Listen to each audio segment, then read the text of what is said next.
doesn't seem to be here. Maybe he's off somewhere taking a nap. Phaeroh, you're here, aren't you? Ah! Insipid poison, you appear before me at last. So you are here. Is that how you greet all your guests, Phaeroh? By calling them names? For what reason have you come to me? Surely you are aware that I could end your existence with a mere thought. You talk pretty big, don't you? Well, if you really want to fight, I'd hate to disappoint you. Yuri, no! Everyone, please wait! Estelle! Phaeroh, please hear what I have to say. Does death hold no fear for you, little one? For you gaze now into the mouth of death itself. I am afraid, but I'm even more afraid of dying without knowing who I really am. Belius told me I needed to meet you to learn about my destiny. I have to know just what that destiny is. I understand that I am a threat to the Entelikeia, but you said that I am a poison to this world. What is this power I have? Just who is the child of the full moon? If it is true that my existence cannot be tolerated, then it's okay if I have to die. But I at least deserve to know why it is I have to die. Please tell me, I beg of you. There was a time when this was a verdant land, sheltered by the blessing of an air crene. So there was an air crene here. But what happened? Why did it change? What you see are the results of too much air and its aftermath. As to why the air ran rampant, the answer lies with the poison brought by the child of the full moon. Huh? The power of the child of the full moon stimulates the air crene more than any Blastia. Huh? Blastia convert air into energy by way of a formula. So if Estelle can use her healing arts without the aid of any Blastia, she must possess a formula in her very being that lets her convert air into energy. Judith was searching for Blastia that used a particular kind of formula. So, this special formula Estelle has must also consume massive amounts of air, which causes the air crene to become more active and pump out more air than they should. I had hoped my hypothesis would have been wrong. Then It is as she has said. With each use of her power, the child of the full moon uses far more air than the Blastia. In so doing, the imbalance of air in this world is furthered.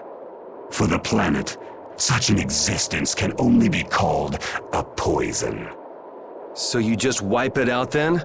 Little quick to judge, aren't you, Phaeroh? This problem concerns the entire planet, and she is its cause. To do nothing would be unparalleled folly. If the problem's with Estelle, then it's for us to solve. That's right. We can't let anyone else handle it. The gravity of this situation is beyond your grasp. You don't honestly think that everything's gonna be all sunshine and rainbows if Estelle dies, do you? It would at least eliminate one problem. Phaeroh, at Heliord I stopped myself. And again at Dawngrest I stopped you. What I thought was a Blastia turned out to be a human. Before I realized it, I had lost my way. I never thought this child could be as great a danger as you had said. And due to your confusion, I granted you the time necessary to see things as they are. As a result, my sister Belius is now lost to me. Enough. This power will bring only ruin. Not sure I understand all this, but if her power's the problem, why can't she just not use it? There can be no guarantee she will not try to use the power.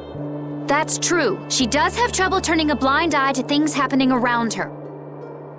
Someday she will surely use her power to help someone.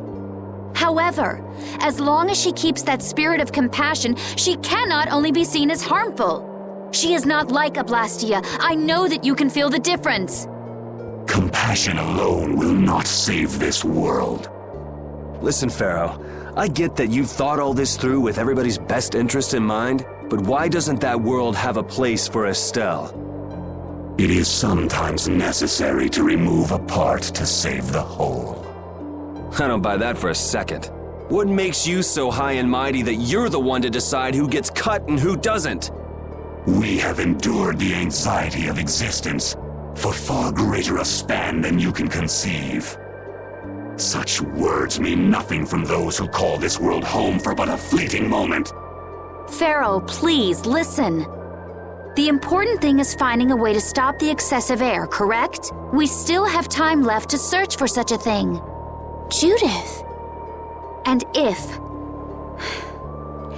the effects of Estelle's power reach their absolute limit, I will kill her as promised. You should have no complaint with this. Hey, Judith, are you serious? I'm sure Brave Vesperia will come up with something before that happens, right? What? Yeah, of course we will. Well, score one for Judith. So that settles it. If we humans are to blame for Estelle's problem and bringing on the apocalypse, then it's up to us to make things right.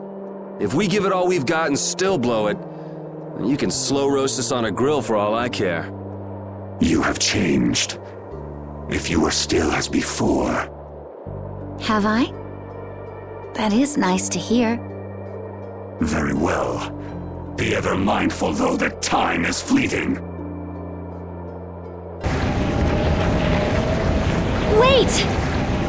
If the formulas are causing the excessive air, then there must have been times when this happened in the past. I mean, the Blastia were a product of an ancient civilization. There exist those who have inherited the sins of the past. If any yet can speak of what occurred in the days of old, it is they.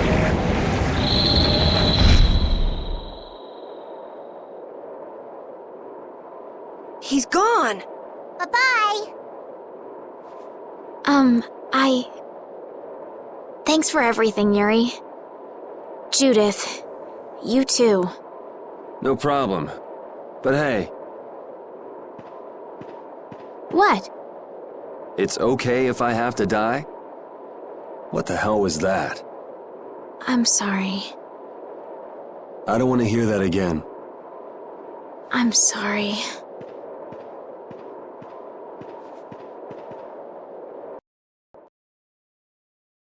Man, I was really worried there for a while. We were pretty lucky that bruiser was in a mood for conversation. Poor Raven's heart can't handle that sort of stuff anymore. You're pretty gutless for an old man.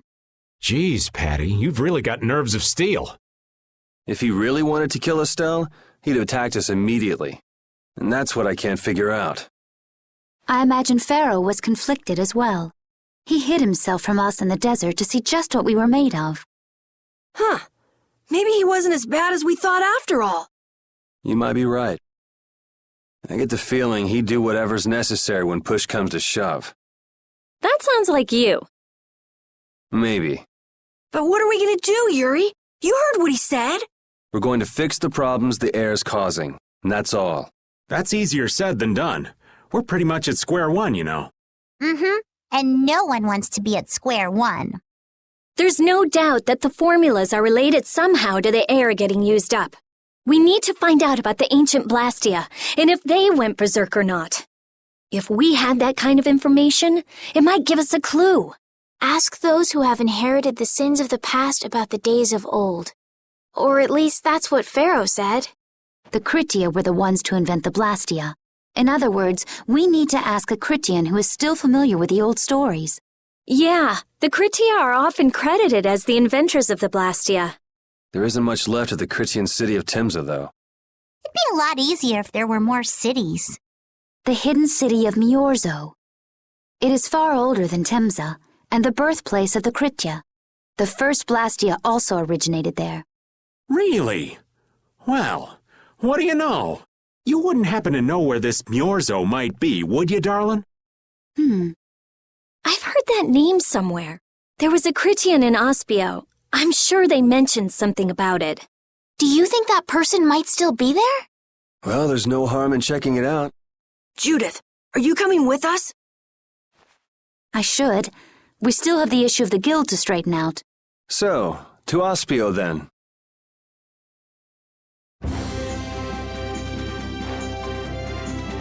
Waiting tables is more fun than I thought it'd be. It is, isn't it? You can talk with all sorts of people and expand your perspective on the world, too. You all must be so smart.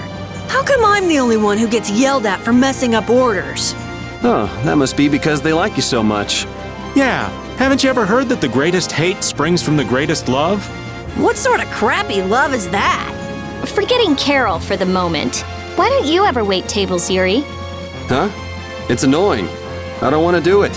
Sounds like you just don't know the meaning of fun, kid. You turned down a chance to make nice with a bunch of cute female customers? Who wants to get friendly with an old pervert anyway?